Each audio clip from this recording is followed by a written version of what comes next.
মাজুলী জিলা সমগ্ৰ শিক্ষা অভিযানৰ দ্বাৰা প্ৰচাৰিত নাট সিদ্ধান্ত। নাটখনিৰ পৰিৱেশনাত ৰেপ্লিকা, যোৰহাট, অসম। ৰচনা আৰু পৰিচালনা ৰূপজ্যোতি মহন্তৰ।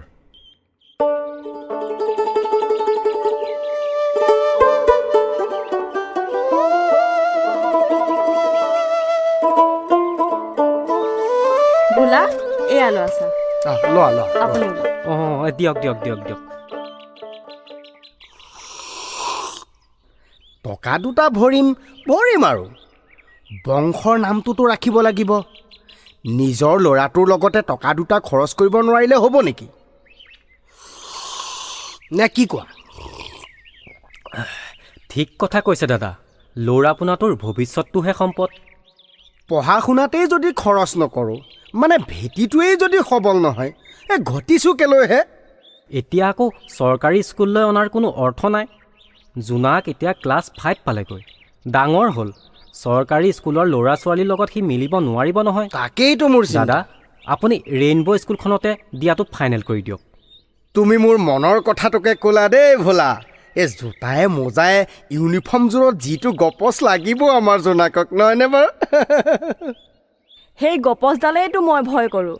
হেৰা ভোলা, তুমি যে সন্ধিয়া পৰত প্ৰায় আহা, তোমাক বাৰু জোনাকে মাত এষাৰ মাতেনে? সেই আৰম্ভ কৰিলেই নহয়। এই সৰু ল'ৰাটোৰ কিহৰ গপচ হে? মাত এষাৰ মাতিব নোৱাৰেনে বাৰু? সি পঢ়ি থাকে। চাওঁ, আপোনাৰ গিলাচটো দিয়ক।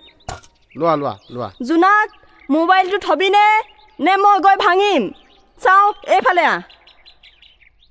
ঘৰলৈ মানুহ এযোৰা আহিলে মাত এষাৰ দিয়াটো শিষ্টাচাৰৰ কথা। এইবোৰ কথা চৰকাৰী স্কুলতহে বেছি শিকিব পাৰি। এই ঘৰৰ সন্মুখতে থকা স্কুলখন এৰি দূৰৈৰ ৰৌ বৰালি আশা কৰা মানুহ মই নহয়। সময়ত লৰ মাৰি স্কুলখনলৈ যাব পাৰিব। স্কুল ছুটি হোৱাৰ পাছতে ঘৰ পাবহি। তাৰ বহুত সময় বাচিব। আবেলি অলপ খেলিব পাৰিব। ওচৰ চুবুৰীয়াৰ ঘৰলৈ এপাক যাব পাৰিব। মিলা প্ৰীতি, মৰম স্নেহ এইবোৰ বুজিব, শিকিব। ৰেইনব' স্কুলখনলৈ গ'লে অহা যোৱাৰ নামতে তাৰ কিমান সময় যাব ভাবি চাওকচোন। কথাটো অৱশ্যে হয়। বৌয়ে ঠিক কথাই কৈছে। মোৰ ল'ৰাটো চৰকাৰী স্কুলতে পঢ়ে। আপোনালোক আমাৰ ঘৰলৈ গ'লে মাত এষাৰ দিয়াৰ উপৰিও বিহুৱে সংক্ৰান্তিয়ে সেৱা এটা জনাবলৈ আপোনালোকৰ ঘৰ পায়হি। ভোলা, তুমি দেখোন ইধাপ সিধাপ কৰিছাহে। কোনটো ভাল হয় সেইটোকে কোৱা। জোতা মোজা, ৰং চঙীয়া ইউনিফৰ্ম এইবোৰ কথাই ৰওক। পাৰিজাত উচ্চতৰ মাধ্যমিকতে ইয়াক নামটো লগাই দিয়ক। মাজুলীৰ ভিতৰতে সুনাম এটা আছে। এইখন আমাৰ স্কুল। কিবা বেয়া দেখিলে শুধৰাই লোৱাত আমি আগভাগ ল'ব পাৰিম। সেইটো অৱশ্যে হয়। চৰকাৰী স্কুলৰ সকলো সুবিধা ল'ব পাৰিম। আপুনি কোৱাৰ দৰে 2 টকা ইয়াত ৰাহিহে হ'ব, খৰচ নহয়। ৰাহি ধনখিনিৰে আৰু ৰাহি সময়খিনিয়ে ইয়াক অন্য পাঠ দিব পাৰিম। তাৰ যি শিকিব মন যায়, যেনে ধৰক সমৰ কলা, সংগীত, নৃত্য, অভিনয় আদিবোৰ। যোৱা বছৰকেইটা এনে কিডাল লাভ কৰিলে বাৰু কওকচোন? ল'ৰাৰ পঢ়াৰ কথাক লৈ কিবা সকিয়নি আছিলনে? এনে কি শিকালে বুলি আপুনি ভাবেনো, যিটো চৰকাৰী স্কুলত নাপালেহেঁতেন? কওক মোক, কওক। ৰ'বা, তুমি ইমান অধৈৰ্য নহ'বাচোন, ৰ'বা। কি ক'ব লাগেনো? দাদাক চকু পকাই ধৰিছে হ'বলা। প্ৰাৰ্থনা দেখিছা নহয়, বচোৱা আৰু। হ'ব দিয়ক, বচাবলৈ আৰু এজনক লৈ আহিছোঁ। বিকাশ দাও আহিছে। কি বিকাশ আহিছে নেকি? ক'তা? সেই ভালেই হ'ল পাই, সিহে সংবিধান এটা দিব পাৰিব। তাকে বোলো কিহৰ সংবিধান লাগেনো? ৰাতিলৈ মাছ নে মাংস, জালুক নে টেঙাৰ জোল হ'ব? বহা। ঠিক আছে। নহয় ডেকা ল'ৰাটোক ৰেইনব' স্কুলখনতে পঢ়ুৱাবনে চৰকাৰীত, তাৰহে সংবিধান বিচাৰিছে। তাকেহে সেইটো কথা। ৰ'ব বাৰু দাদা, আপুনি কথা এটা কওকচোন। এখন ভাল বিদ্যালয়ৰ মাজত কি বৈশিষ্ট্য থাকে বুলিনো আপুনি ভাবে? পঢ়া শুনাৰ ক্ষেত্ৰত ছাত্ৰ ছাত্ৰীয়ে কোনো ধৰণৰ অসুবিধা নোপোৱাকৈ এটা সুসজ্জিত ঘৰ, শ্ৰেণীৰ অনুপাতে শ্ৰেণীৰ কোঠা, শিক্ষক শিক্ষয়িত্ৰী, বিজ্ঞানাগাৰ, পুথিভঁৰাল থাকিব লাগে। পৰিষ্কাৰ পৰিচ্ছন্নতা, নিৰাপদ আৰু শিশু উপযোগী চাৰিসীমাটো হ'ব লাগে। বিদ্যালয়ৰ আচবাব, সা সঁজুলি পাঠ্যপুথি বিশুদ্ধ খোৱা পানী আৰু অনাময় ব্যৱস্থা থাকিব লাগে থাকিব লাগে মই ভাবোঁ ছাত্ৰ ছাত্ৰীৰ বাবে শিক্ষক শিক্ষয়িত্ৰী হ'ল পথ প্ৰদৰ্শক তাকেই। বন্ধু আৰু আদৰ্শস্বৰূপ হয়তো আমাৰ জোনাকে এতিয়া যিখন স্কুলত যোৱা বছৰকেইটা পঢ়িলে তাত 12টা মাহত 13জন শিক্ষক সলনিয়ে হৈ থাকে একদম সঁচা কথা কৈছে কোনোবাই দৰমহা নেপাই এৰিছে কোনোবাই বেলেগ স্কুলত বেছি দৰমহা আছে বুলি তালৈ দৌৰ মাৰিছে কিন্তু চৰকাৰী স্কুলত এনেকুৱা নহয় নাই নাই নাই নাই, এই এনেকুৱা। বৌয়ে ঠিক কথাই কৈছে দাদা আমাৰ পাৰিজাত উচ্চতৰ মাধ্যমিক বিদ্যালয়ত কি নাই বাৰু কওকচোন স্কুলখন ছাত্ৰ ছাত্ৰী আৰু সমাজৰ প্ৰতি দায়বদ্ধ বিদ্যালয় পৰিচালনা সমিতি বিদ্যালয় উন্নয়ন সমিতি ৰাইজৰ অংশগ্ৰহণেৰে স্কুলখন দেখোন ভালদৰে চলি আছে দুৰ্যোগ ব্যৱস্থাপনা সহবিদ্যাতনিক আৰু উদযাপন গোট মধ্যাহ্ন ভোজন আৰু অন্যান্য অনুদানৰ ব্যৱহাৰ সকলোতেই দেখোন আমি জড়িত হৈ থাকিব পাৰোঁ থাকিব পাৰোঁ অভিভাৱক হিচাপেই হওক বা সচেতন নাগৰিক হিচাপেই হওক শৌচালয় ৰান্ধনীশাল মজিয়া বিদ্যালয়ৰ চৌহদ সদায় পৰিষ্কাৰ কৰে নহয় কৰেতো চৰকাৰী বিদ্যালয়ৰ কামৰ ভাগ বতৰা আৰু কাৰ্যৰ পৰিকল্পনাও আছে আছে দৈনিক সাপ্তাহিক পষেকীয়া মাহেকীয়া তিনিমহীয়া বহুত কথা ময়ো সময়ে সময়ে যাব লাগে নহয় যাওঁ মোৰ ল'ৰা নাই যদিও ময়ো গৈছোঁ বৰ ভাল গাঁৱৰে স্কুল এখন চাফা চিকুণ হৈ থাকিলে আমাৰো ভাল লাগে দিয়কচোন লাগেতো স্বচ্ছ ভাৰতৰ কাৰ্যসূচীও চলি আছে গাঁৱৰ স্কুল এখনো স্বচ্ছ বিদ্যালয় হওক আৰু স্বচ্ছ বিদ্যালয়ৰ পুৰস্কাৰ পাওক যি পাৰোঁ সহায় কৰি দিছোঁ সেই নিজৰে ভাল লাগে দিয়কচোন বৰ ভাল কেলে বৌ যোৱা মাহত কেনেকুৱা ফূৰ্তি হ'ল শিক্ষক শিক্ষয়িত্ৰীসকলে যে ৰাজস্থানী লোকনৃত্য পৰিৱেশন কৰিছিল হে কম ধুনীয়া নাচিছে এই ঘোঁৰাটো বনাই যে নাচিছিল হে ইফালে সেই পুতলা নাচটো এখেতক কোৱাই নাই নহয় এই ঘোঁৰা নাচটো যে মানে কাচ্চি ঘোঁৰা ডান্সটো ময়ো নাচিছিলোঁ নহয় ভোলা তুমি বাৰু মোক চিনি নাপালা নেকি কি কয় বৌ সঁচাকৈনে এই হয় হয় মই গম পালোঁ কিবা কিবি ঢেৰ বজাৰ কৰিব দিছিল নহয় হয় নেকি হেৰা তুমি বাৰু মতা মানুহটো হৈ কৰিছিলা নেকি মোক পাক মুচ এনেকুৱা বস্তুবোৰ আনিব দিছিল নহয় এ বৌ মই ধৰা পেলালো দেই ধৰা পেলালা নেকি? ৰঙা ঘোঁৰাটো পুৰা মতা মানুহ যেন লাগিছিল দেই অ' বৌ দেখুৱাওকচোন অকণমান দেখুৱাওক না মই হ'লে আজিলৈকে কাকোৱে কোৱা নাছিলোঁ কিন্তু এতিয়া আপুনি দাদাক দেখুৱাবই লাগিব হাজাৰ হওক দিয়কচোন আমাৰ স্কুলখনৰ কথা জড়িত হৈ আছে বৌ মোবাইলটোতে মই গানটো লগাই দিছোঁ আপুনি এবাৰ নাচিয়ে দিয়ক ময়ো নাচিম বৌ সকলোৱে ল'ৰাই কৈছে যেতিয়া ঘৰত নাচি দিয়া। প্ৰেক্টিচ কৰি থকা দেখো নহয় হয় নেকি? পাৰিম তেতিয়াহ'লে ময়ো মোবাইলটোত গানটো লগাই দিওঁ ঠিক আছে অ' বৌ দেখুৱাওকচোন দেখুৱাওক অকণমান দেখুৱাওক দেখুৱাব এইটো মই এইফালৰ পৰা ওলাইছোঁ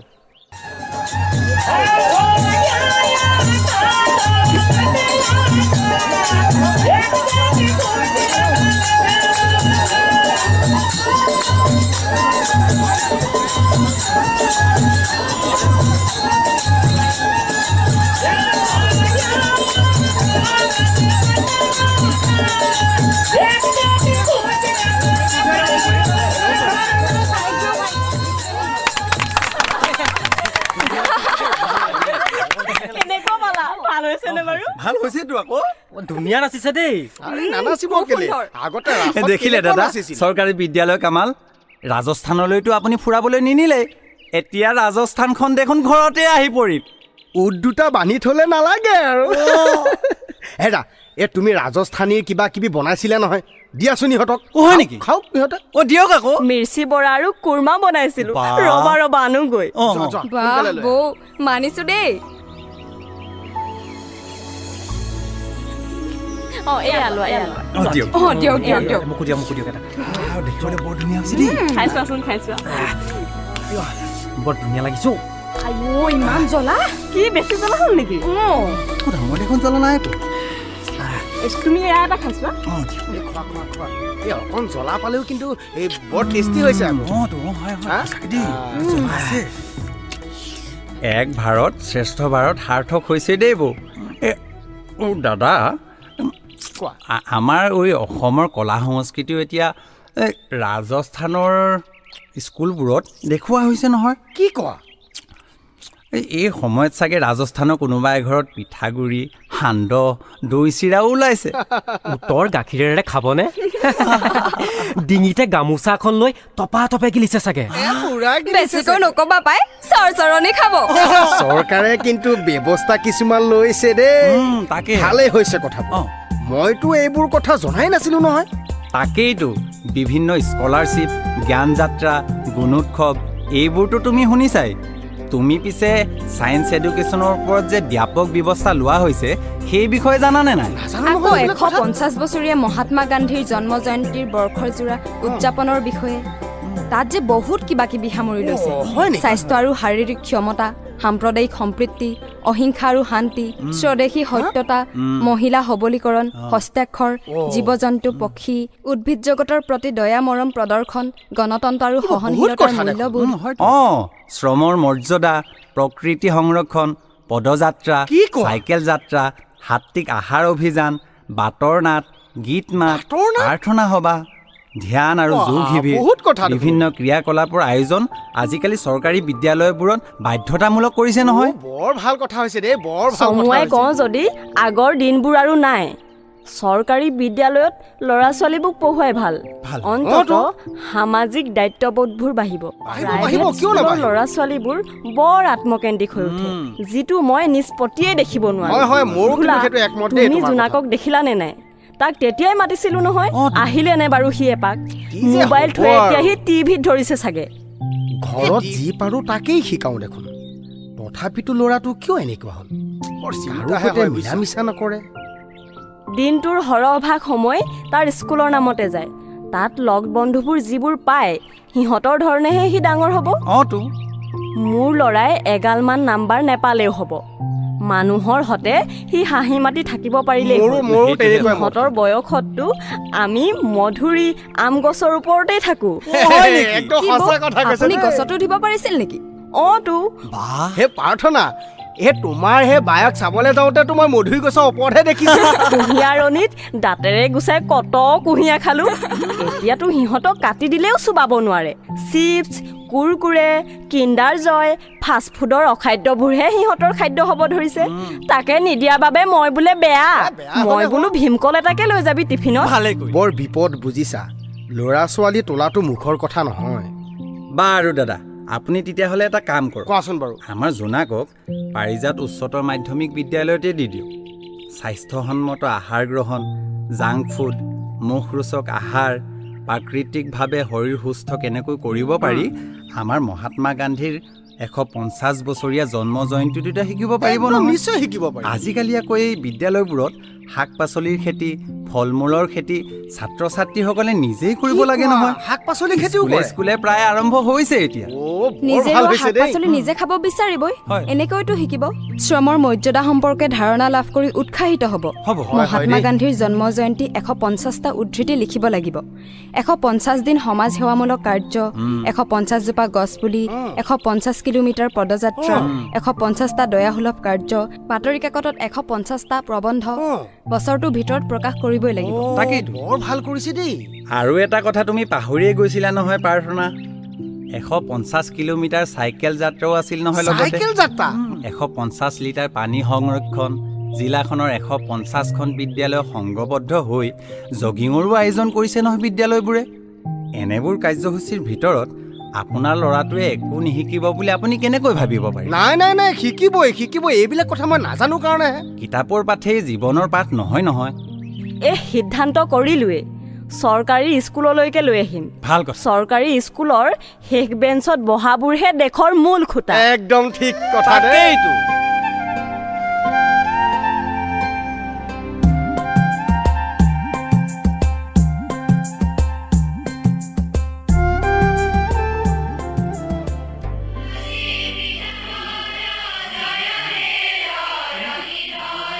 ছাৰ সোমাব পাৰোনে? অঁ, আহক আহক। আহিছোঁ বাৰু। বৰ দাদা দেখোন, আজি আপুনি আমাৰ স্কুলত বহকচোন বহক বহক। অঁ ঠিক আছে ঠিক আছে। আপুনি যে আমাৰ স্কুললৈ আহিলে মইতো আচৰিতেই হৈছোঁ। কওকচোন কওক। হয়, মই আহিছিলোঁ এতিয়া এটা ডাঙৰ কাম লৈ। মোৰ ল'ৰাটো জোনাক। অঁ জোনাক। সি 5 পালেগৈ নহয়। অঁ, তাক আমাৰ স্কুলতে দিয়ক। সেইটোকে সিদ্ধান্ত কৰি ইয়াতে এডমিশ্যন ল'বলৈ আহিছোঁ। বৰ ভাল কথা, মই যে বৰ ভাল পাইছোঁ।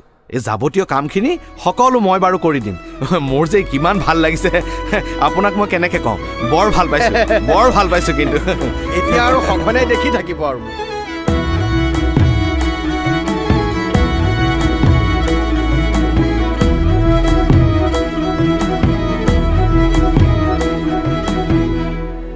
সিদ্ধান্ত নাটখনিৰ পৰিৱেশন কৰিছিল ৰেপ্লিকা যোৰহাট অসমে নাটখনিৰ পৰিকল্পনা অসীম কুমাৰ বৰুৱা আৰু ঋতুৰাজ হাজৰিকা জিলা আঁচনি বিষয়া সমগ্ৰ শিক্ষা অভিযান মাজুলী বিশেষ কৃতজ্ঞতা নৰেন দাস অতিৰিক্ত উপায়ুক্ত মাজুলী জিলা অভিনয়ত নিপেন বৰা নিতু গগৈ ৰন্তু ৰূপক মিতালী শইকীয়া নীলাক্ষী শইকীয়া আৰু ৰূপজ্যোতি মহন্ত নাটখনিৰ ৰচনা আৰু পৰিচালনা ৰূপজ্যোতি মহন্ত